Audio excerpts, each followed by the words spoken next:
morning. We are so happy to have you joining us for this very special parent webcast coming to you from the Tulane University Counseling Center.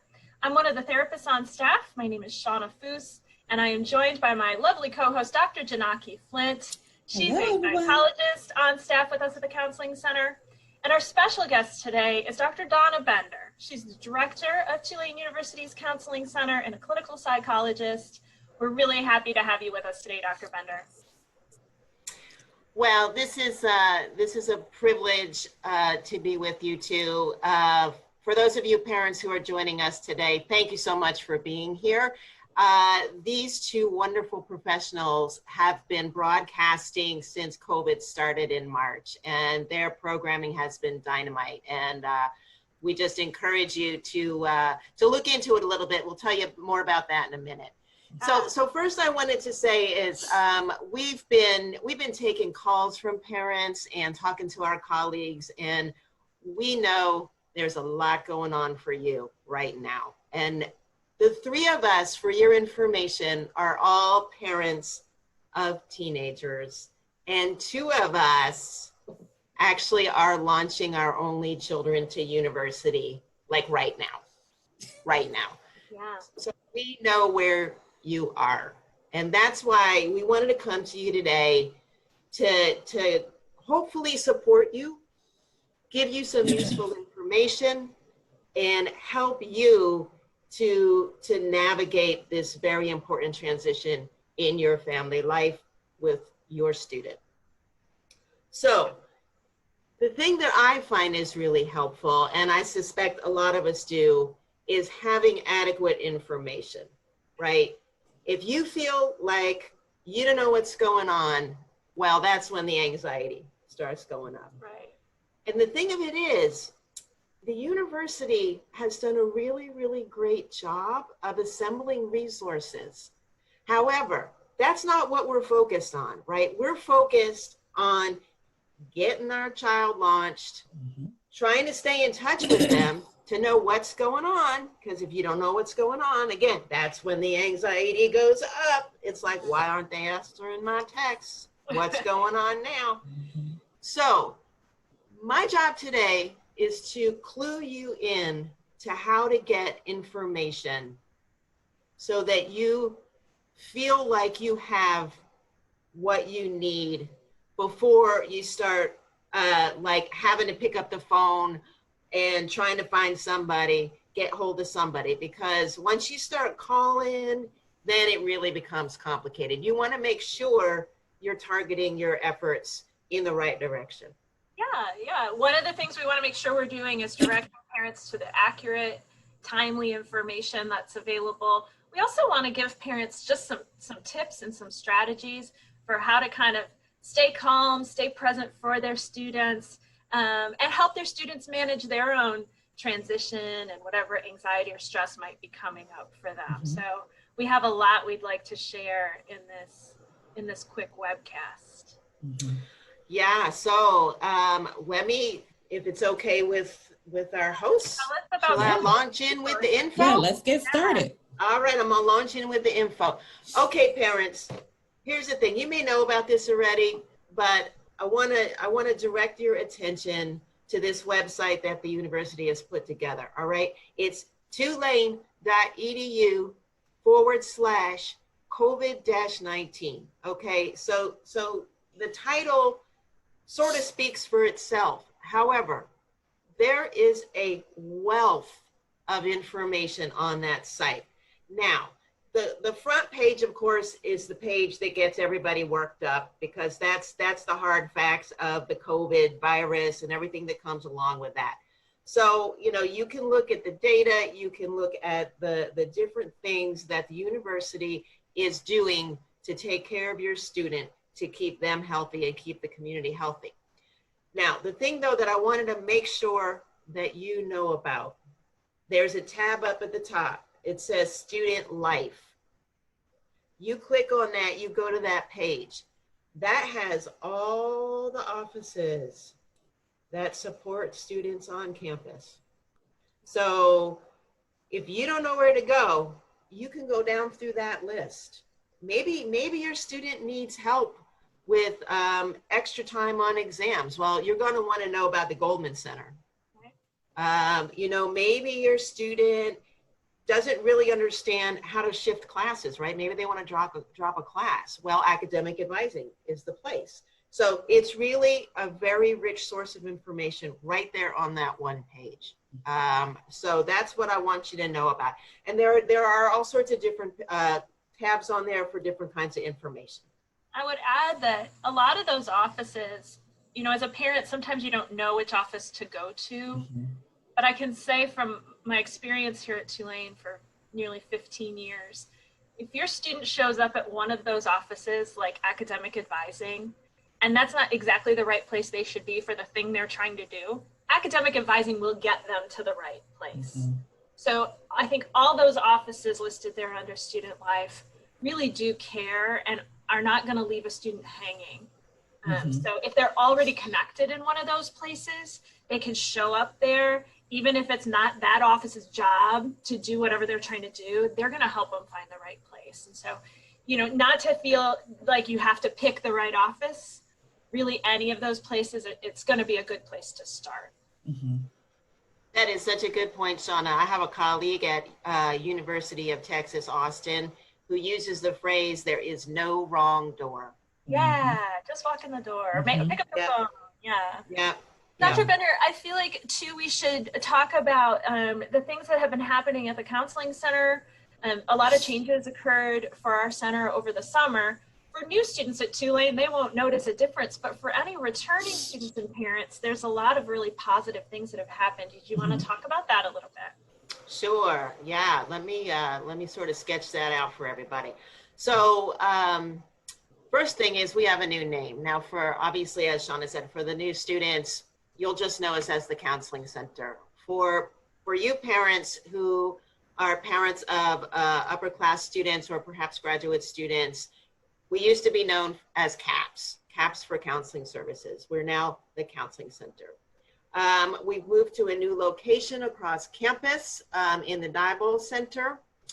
And I'm going to talk a little bit about, we've revamped some of our services too. So I'll get into that in a little bit, just in a minute.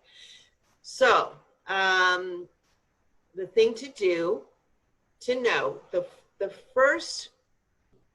first contact with us, if your student thinks that they might need some mental health support, we have everybody do an initial consultation. And so the initial consultation is super important because that gives us an idea of what's going on with your student. The therapist will be with them and just really help them to, you know, find the words to express to us where they are and what kind of support they might be needing right now. Now, our initial consultation appointments are all via Zoom. Now, the reason we're doing that, of course, besides protecting everybody's health, if we can see them on Zoom, they don't have to have their mask on. And if they don't have their mask on, we can see their expression, we can see their emotions, we can see how stressed out they might be, if they're feeling down. So that's an important thing because people are asking, well, are they all on Zoom? And so this is why we are motivated, besides the health factor, to do the Zoom. And, you know, we can work with students. If the student needs to go for a walk with their phone to do this, we're going to be flexible. We're going to do what we need to do to connect with your student. Now, the other thing we have done that I think is a real innovation is we have made all of our initial consultations available as a same-day service. So this is a big deal because it used to be that, you know, at the peak of the semester, student calls up and they say, okay, I'd like to make an appointment. Sometimes they'd have to wait for a couple weeks because we're really booked up. Well, the way we set it up now is all of our initial consultation slots open up in the morning of that current day. So they call us in the morning, we're going to get them hooked up with a slot that day. So I think we've been getting a real positive reaction from the students around that. Is that what you all have been hearing Yes, too? we have totally been getting, that's the number one thing that we get positive feedback about is that same day. Almost every time I see someone, they're like, oh, I'm so glad I got in today. I couldn't believe it.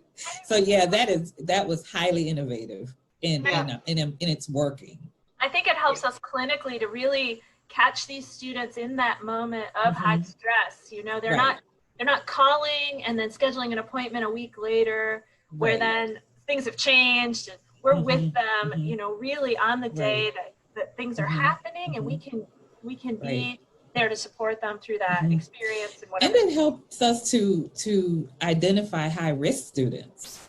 You know, students that have the potential to, you know, be higher risk. We can see them that same day, right? So they can just come in and we can actually lay eyes on them. We can have access to them. So it helps in so many ways to be able to, for us to provide that support for students. Yeah. And at the conclusion of that initial meeting, there's a plan, right? You know, you finish with that student and they know what's going to happen. They know all the support they're going to be connecting to through the counseling center or maybe through other offices if that's appropriate. But I think there's a lot of relief when someone's really feeling in distress to first get to connect with someone and see their face without a mask, to really be heard and validated. And then at the end to feel like, okay, I have a plan that really brings that distress level down for those students. So yeah, it's an innovation. It's exciting. Yeah, and I think just to broaden that point for a second, to circle back to our campus partners, if we aren't the right support, you know, if your student is like, well, I don't need counseling, I just the other offices are offering Zoom encounters too. So I know academic advising is, I know case management, so the other offices are doing that. It's the same sort of thing. So the student can call them, get on the Zoom, not have to wear the mask, and it's the same. They're going to get that support, bring down that anxiety. We're all very tuned into that right now across offices because we know, you know, we're living it. We're all living it. We're all walking around on campus with the mask, walking around in the hallway with the mask. So it's so nice to just see a friendly face. So, and also let me pick up on that point that y'all raised about if a student is feeling in crisis. So again, with the same day access, we can take care of them. Now, parents often say, well, what about the after hours? And that's a good question. And if you don't know about it, we have a Tulane dedicated hotline called The Line. And the students, they all get that number and they can call the line. It doesn't have to be like a big emergency. It could just be like, I'm really, my anxiety is getting up here. I just need to check in with somebody. It doesn't matter. They can pick up the phone, or they can text. So that's a really good support that we put in place several years ago. And just to let parents know, at the end of this webcast, we'll put all the relevant phone numbers at the end, so you can, you know, if you're just listening now and you want to tune in later, you'll be able to get all this information, including the number to call at the counseling center to schedule those initial consultation appointments, but also the number at the line that you can make sure your student has. Yeah, that's a great point. And if you don't want to be writing stuff down, you can just go to campushealth.tulane.edu counseling center. It's all there. It's all there. Yeah, I'm always fond of saying that, you know, when students enter this campus, they enter the Tulane family. And no matter what is happening, you're one phone call away from finding a resource. You're one text away from finding one click away from finding some resource. So there's always someone there. So going back to your point about there is no wrong door. That's right. That's right.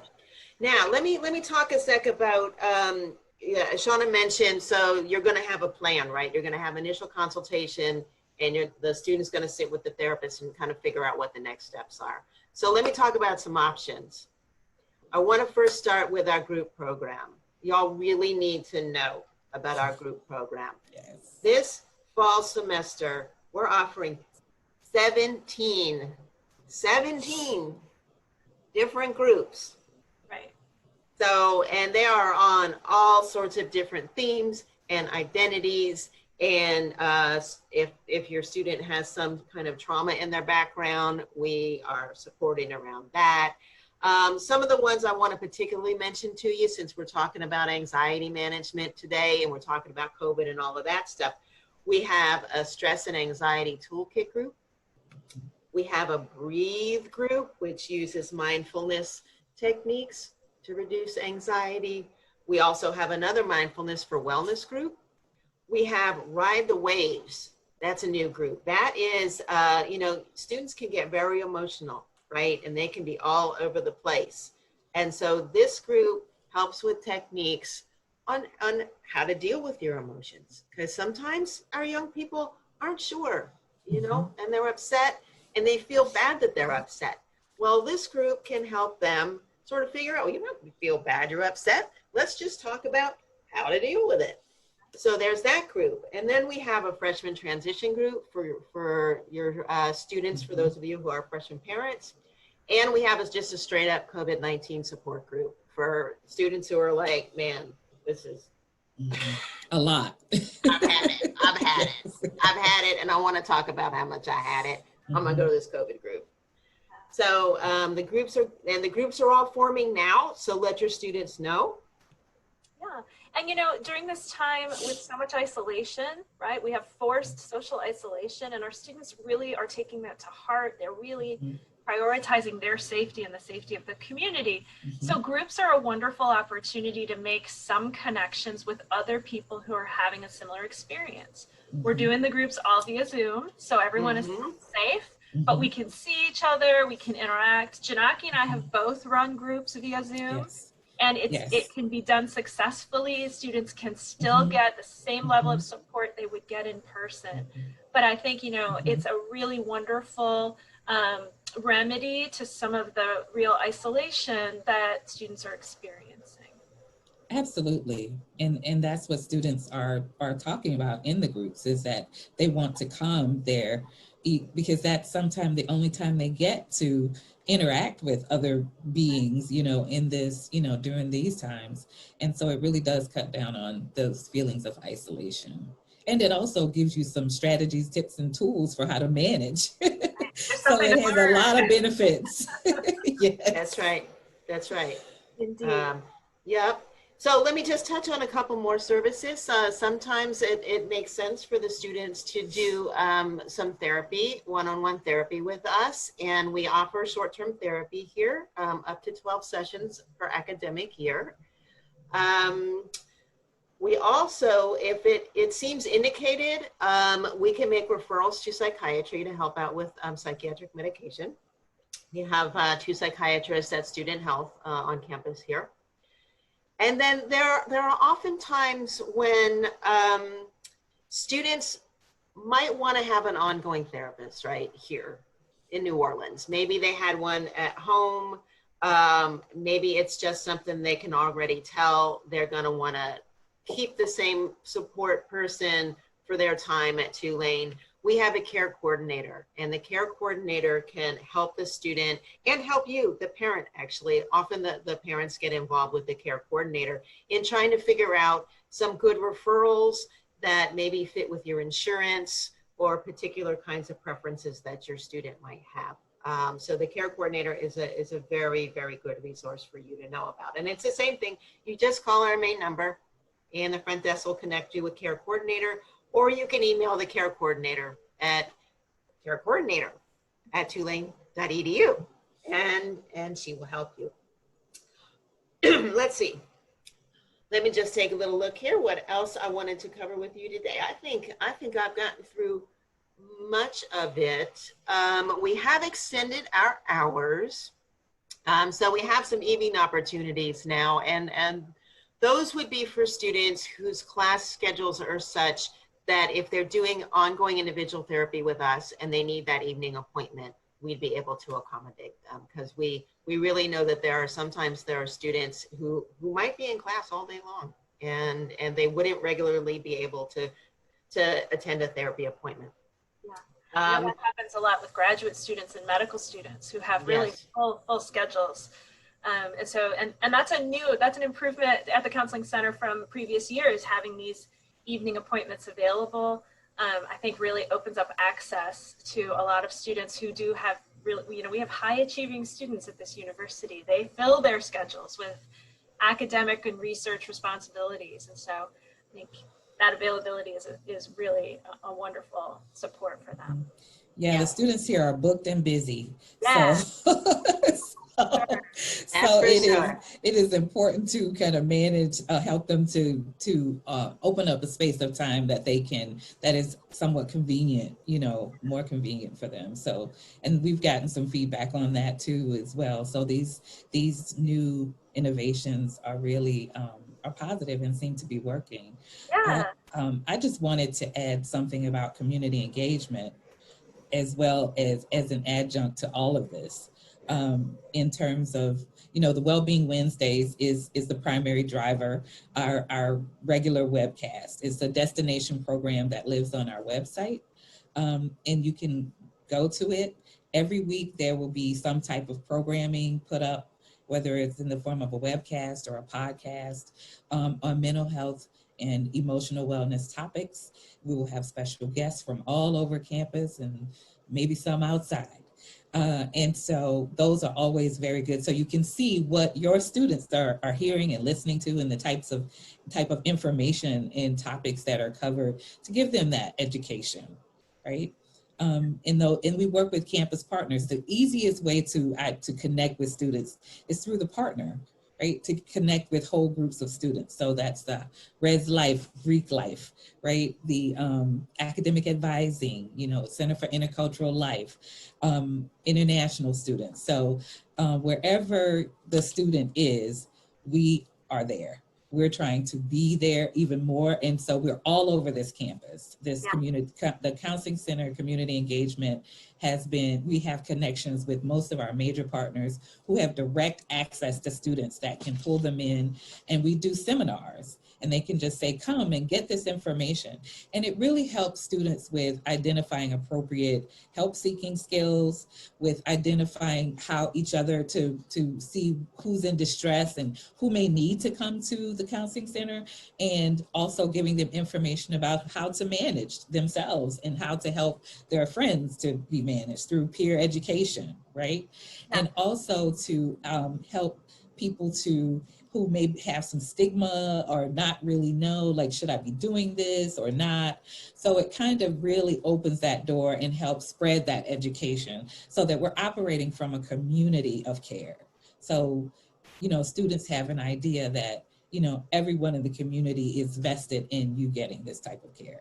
Yeah, and I would say, a silver lining of COVID-19 and the restrictions is that we were really compelled to begin creating virtual programming like Wellbeing Wednesdays, really enhancing the way we were putting this engagement into the community to really meet our students where they are. And I think it's been an innovative way of making contact with students and providing support through lots of partners and through lots of modes. We also have coming on our website, Restoration Station, which is another place students can go to get mindfulness practices and other techniques. And it's there for them when they need it, rather than waiting until they come to see us for an appointment. Right. And I think that's a really, really cool thing that has come out of all of this, is that we're putting the resources and the information there for them, and they can access it whenever they need it. And giving students agency over their own health as well, right? That's right. Yeah, that's been powerful. Right. Yeah, and as Dr. Flint is saying, she is our leader. She is our leader of community engagement, and Shawna has been like the driving force in enabling us to do this online. Yes. But there's one thing online, it's Shawna. Yes, indeed. And but one piece I wanted to also ask Jinaki maybe to say a word about is we're going to start targeting the students. If any of you parents have a student who is in quarantine or isolation with the COVID, we're going to start targeting some programming, Mm-hmm. some anxiety management programming. Jinaki, you want to say a word about that? Absolutely. Thank you. So that's going to live in Restoration Station. So we're going to have weekly podcasts on different themes. So each week there will be a specific area of focus. It could be anything from let's talk about anxiety, let's talk about COVID, let's talk about, so maybe your student is here and they are wanting to know how do we build relationships in this tight community of restriction, right? And so maybe that is something that they want to talk about. So let's talk about it. But we're going to have different podcasts of just streaming information so that student gets a regular visual of how to manage anxiety and stress, how to manage the body, how to sit in the body, learning how to curate their own healing strategy. So literally taking them from start to finish of like, here's how you can curate your own daily practice while you're in quarantine. Because what happens is once you're there, there's a lot of things that are going to happen to you within your body. You may feel very lonely. It's an adjustment. So we want to target all of those things spot on in the podcast or webcast format, so students can really start to build that journey of, okay, I'm here, let's see how I can manage myself while I'm in here, right? So that you know that other people are with you in there, other people are bringing you information in there, and you're not cut off from the rest of the community in here. So being a partner with that student who is in quarantine and directly addressing issues around isolation and the anxiety and the depressive aspects that come with that too. And really working it from the ground up, helping them to gain agency over the body, helping them to even lift their spirits in some ways, you know, and using those mindfulness and meditative techniques and breath and movement, right? So getting them kind of in a movement space and doing some fun things so that they know that, you know, although we're here and we don't like it, it's uncomfortable, the conditions aren't favorable, but we can still build a container for ourselves and our stress around that through this community of care at Tulane. Right on. Well said. Well said. That will be so valuable to all of our students, but particularly those that will be in quarantine. To learn some of those techniques, and they get to carry those techniques with them their whole lives, even after all this is over. And you know, I think that the health anxiety that a lot of people are experiencing, it's really useful to learn those techniques for getting into the body, feeling calm and present in the body. And I think Dr. Flint is just the most wonderful leader of those sorts of techniques and practices. So I think, you know, we're going to be able to provide a lot of really valuable support to those. Yeah, I'm excited about it to be able to offer that.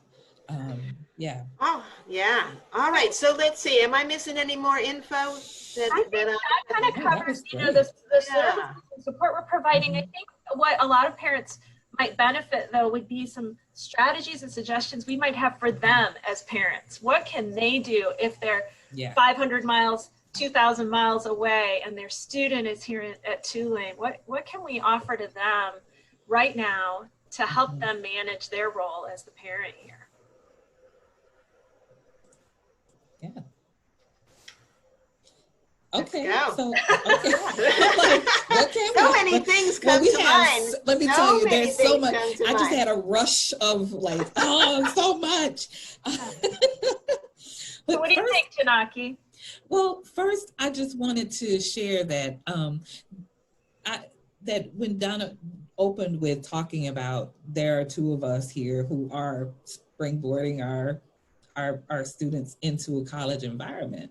And that's very real. So I wanted to just talk a little bit about some of the stressors, first of all, that you may run into when you talk about sending your student to college, like not having enough access to your student, right? You sent them off, they're not in your house, you don't know from day to day truly where they are, and the anxiety that comes with that, or worrying about exposure to the virus because you don't have access to your child. Will you have access to your child? Things like that. Navigating our school systems and structures to get that information, which Donna really spoke to very, very eloquently, and all of those resources. I mean, it's powerful. Even students talk about the number of resources that we have. So it's very clear that we are resourced. And then the interruption of the student's normative adjustment to college, as well as yours, because you didn't get that kind of, let me hand you off in this way and mix and mingle and do all those things. So you miss that natural transition as the student's transitioning. So are you, the parent. And so that is a miss, right? And then worrying about the academic quality of college, right? Like, is my student able to pay attention? Like, are they even learning? What are they doing, right? And so really having those things in your mind, and maybe some other things that keep you up at night. And so we wanted to just offer this and let you know that we do understand these things, and that your student is here, and that we do care for your student. We have a lot of things in place, and that we've thought of some of these things, and understanding that you may have many more.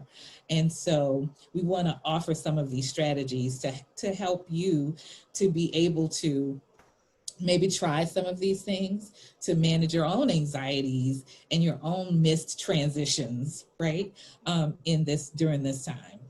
Yeah, for you to be the best parent you can be, sometimes you have to process a little bit of what's going on so that you can come to your student maybe in a place of a little bit more calm if they're really stressed out and anxious. Right. I know on my drive home from work some days, I kind of do a practice because I'm coming home to children who've been doing virtual learning all day, and they have their own stress. And so I want to come in the door, with my stress level a little bit lower so I can meet them and support them. And I think if they were far away, my kids aren't far away yet, but if they were far away, that would be really, really challenging. I would have to work at that. And, I think maybe we could talk a little bit about what it might feel like, what kind of maybe symptoms parents could be experiencing as they're navigating this semester. Right. Well, if you're anything like me, I keep a running list in my head. And it's not exactly helpful for me to be on my son all the time. Did you do this? Did you do that? Click, click, click. I may need to go click, click, click, but he's got to have agency in his life. I have confidence he's going to get it done, but he's going to get it done according to his own organization. So I have to dial it back. Yes. Yeah, right. You get ahead of yourself. You can over monitor. Truth all day, Donna. Yeah. Right. Absolutely. And when we think about the developmental phase that most of our students are at, this really is that critical time in their lives where they are supposed to be doing it on their own. They're supposed to be trying it differently. They're even supposed to not always be successful, right? They're supposed to make some mistakes. That's hard as a parent right now. It feels like the stakes are really high, and we don't want them to fail, and we don't want them to fail. But finding that balance between the list making being for you, Donna, or the list really being helpful to your student. And I think that's a tough one for some of us to manage sometimes. Yeah, finding balance in that is really difficult as a parent. It can be anyway. Yeah, I would say also sleep would let you know, sleep disturbances will let you know that you have a lot going on, right? Some of the signs and symptoms that that you're carrying this type of worry, excessively worrying without being able to control that, feeling very tired because you're walking around tight all day. And so then this gets diminished, but you still have to work as if it's at full capacity. So at the end of the day or during the day, you are extremely tired and you're like, I haven't really done that much. Why am I so tired? Well, because you've been worrying all day. Your body's been holding that stress like this, like, right? And so, yes, of course, you're going to feel very, very tired. And so those are types of things that you will know in your own body. Like, what's going on here? Yeah. Right? I think those other cues that can come into the body too, muscle tension, Yes. GI distress, Mm-hmm. things that you might not always attribute to stress and anxiety could be part of it. And let's be real, right? You're not just stressing about your child being at college. There is a global pandemic. There is an election coming up. There is racial, justice fight happening across the country. There's a lot of stress to be kind of managing and tolerating throughout your day. And for many of our parents who are going to work every day, maybe there are other children in the home or other family members to care for, right? That the container to hold your stress and anxiety might be full to the very top or overflowing. Yes. It's so true. It's so true. And I think that we as parents sometimes think, well, we need to be the parent, right? We need to be we're the caregiver. Right. But we need our own care. Right. Who's filling up your cup? Yeah. Right. Who's filling up your cup? That's important, because as I was going to say before, and I think Shawna stated very well, is that even with all of that, you have that coupled with all the other things that are going on in your life. And that can make that a very complex, layered, those symptoms will really kind of stack on each other. And so it's important to find time and find ways to process that, so it doesn't rest as stuck energy in your body and keeping your joints tight and your chest tight, your gut, right? And those visceral spaces that really pull you down and weigh you down and can feel very weighted. And so some of the things that you can do, which is stuff that we also share with your students, right, is that whole breath and being very mindful. So when we talk about mindful, let's talk about what we mean by that, because people throw that term around, like mindful, what is it? And everything gets looped under that umbrella. So when we talk about mindful, we're only talking about being aware. So this awareness, paying attention on purpose in a specific way without judgment, right? The kind of foremost scholar on mindfulness practice, John Kabat-Zinn, that's his loose definition of it.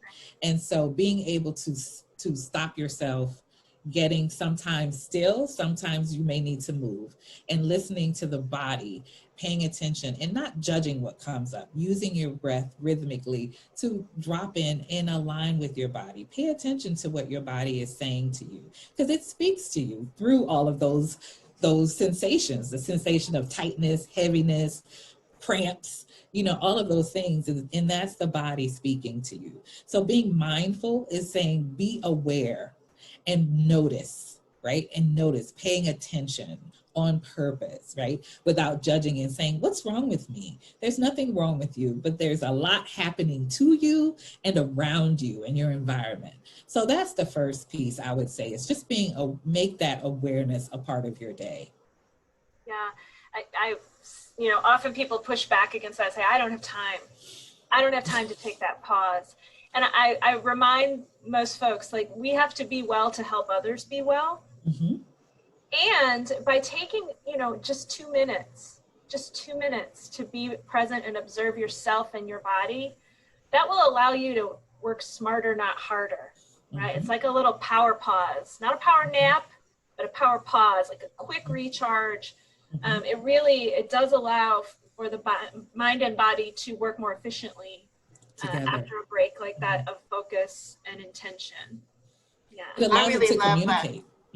Yeah, I really love the way that the two of you are describing this, because I encounter people, you say the word mindfulness and they're like, oh, that woo-woo stuff, right? The woo-woo stuff, and then they turn down.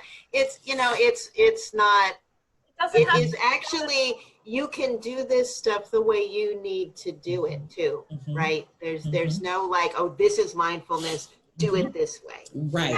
Or it's woo-woo and I can't do it because I don't do woo-woo. Exactly. And then understanding how mindfulness is not just, like, you get that vision, right, of all of this, you have to be able to be a contortionist, or you have to just sit for long periods of time. But you can find mindfulness in everything, in your home, in your car, don't drive and try it, but driving can be a form, okay? But noticing, you can notice what's happening when you're sitting in traffic. You can notice your heart racing, like, oh, I hate this traffic. But if you take a moment to just breathe and just look around you and notice that other people are sitting in the traffic too. Notice the colors that you see. You can notice the trees, and you will find that in all of the noticing, just paying attention to what's around you, you haven't really paid attention to whether or not you're frustrated by the traffic. Yeah. And so those types of things kind of help you get through the moment. You can do, if you like knitting, knitting is sitting in one space, focused, right? If you like music, sit back, put your headphones on, and just get lost in the sound. That's a form of mindfulness. And so when we want to take that out of this kind of myopic view box of let's sit still and just be in a Zen space. I can tell you, I've spoken to monks that have been in training in a monastery for a long time, and they will tell you they don't even do that. So it's all this, you know, we've been, you know, kind of the messages have been put out there about it is not all that it can be. And so start a practice of doing that. One of the things that I also love too is, and I want to share with parents, is that you can also do some type of ritual work with your children. Like do a brief like ritual where you send them a funny meme every Friday, right? Or do like a Monday mantra, right? And so you guys can do that back and forth with each other. It's a connection. It's a way to uplift each other. It's a mindful space. You can talk about what that mantra meant to you. You know, there's some beautiful ones out there, you know, you can, you know, all this. I've seen one, I am worthy. Those 3 words are just amazing, right? And so doing those types of things, also you can create a mindful experience with your student. I really love that suggestion, Jinaki, because one thing I've heard over the years from students and parents is that there's sometimes a lot of stress and anxiety around communication. Maybe the parent wants very frequent communication and maybe the student isn't responding as frequently. That's a kind of a common pattern. And my recommendation has always been, you know, plan and structure your communication, agree on your communication. And this is a piece of it, I think, that would really enhance that. So maybe you agree with your student, yes, we're going to communicate every other day by 4 p.m. We'll have exchanged a text to check in.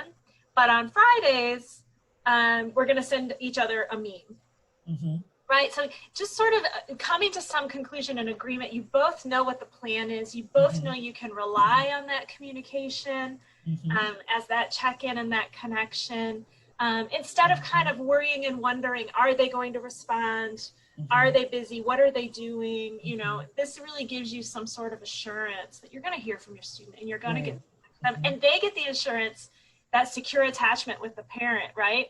I know I'm going to hear from my parent. I know when, and I know what time.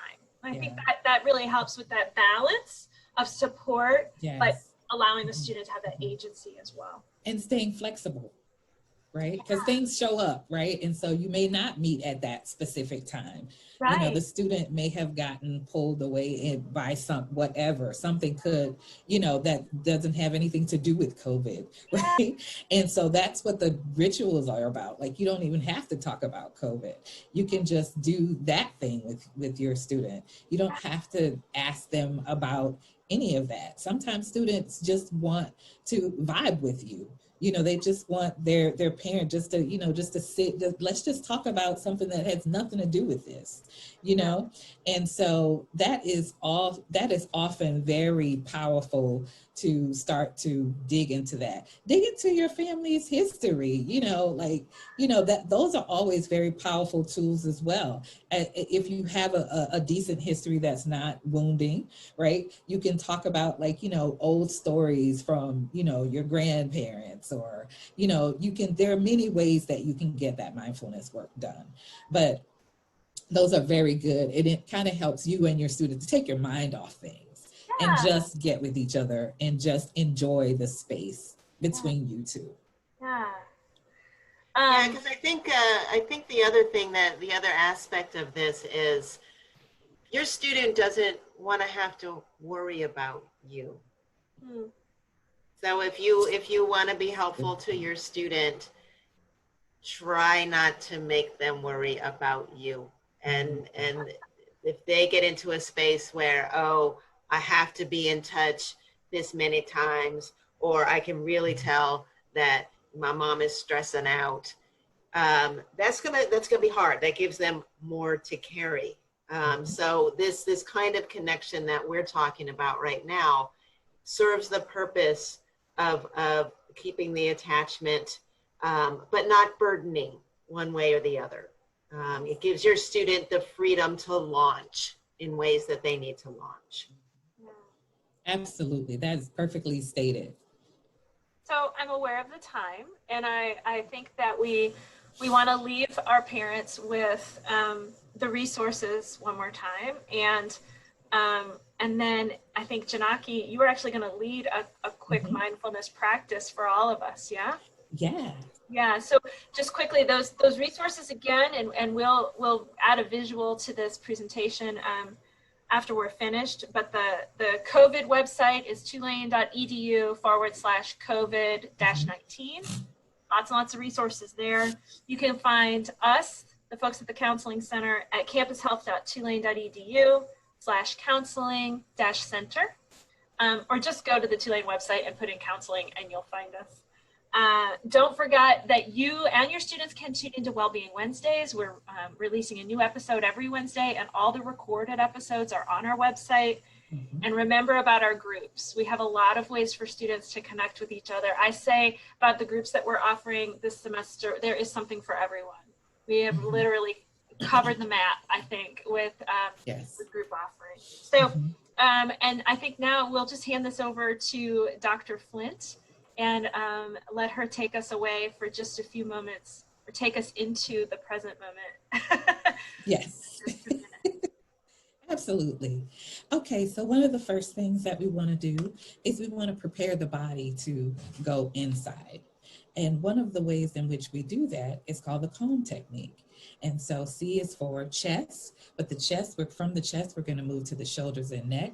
So we want to do whatever we can to just adjust ourselves in the seat. Sometimes people like to roll their necks because they suddenly notice when I say that there's tension there or it's tight. And so we want to be able to check in with the body and get the body in preparation. The A is for arms. So the arms should be rested on your lap or on your chair in the way that you feel it. But the hands are also an extension of the arm. So they should be rested, not like this and not like that, right? And then L is for legs. So making sure the legs aren't holding you up in the seat, but they are allowing gravity to hold them in the seat, and the feet are firmly planted on the ground. And the M is for moving back up to the mouth. Unhinge that jaw. Many people walk around with their jaws clenched, and that actually tightens the muscles of the face. And if you notice, the jaw will unhinge, and then the facial muscles will follow. So the calm technique, it can be done anywhere at any time just to check in with the body and see what it's telling you. Okay, so once you have that done, we're going to take a deep breath in through the nose and out through the mouth, allowing the body to surrender into that out breath. And then we're going to take another deep breath in through the nose.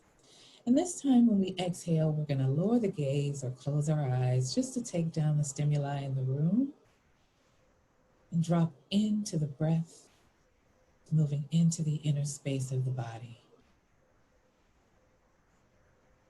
Noticing anything in the body that's calling for your attention. And when you notice, use the breath to soften any space that feels tight or heavy. This is your sacred body.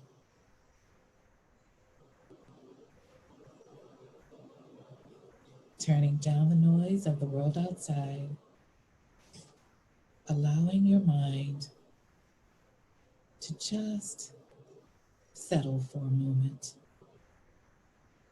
Rest in this quiet space, arriving into your breath and into the presence of your heartbeat. Allow everything to slow within, coming into the sacred space of your body and greet every part of yourself with gentleness as you breathe. Let this awareness descend beneath your skin and come into the inner ecology and consciousness of your sacred body. It is here that you are open to the wonder of being alive, filled with gratitude for this breath that you're given and the miracle that is your whole being. Inside of your inner temple, meet yourself as you truly are, perfect, whole, and open to receiving connection. Take a few moments now to offer yourselves a word or a phrase of gratitude for your own body.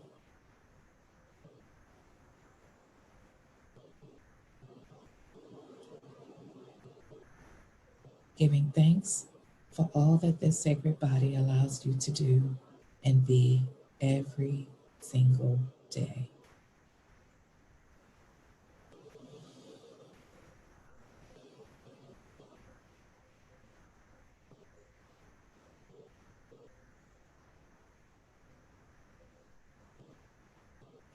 Now take another deep breath in through the nose and out through the mouth.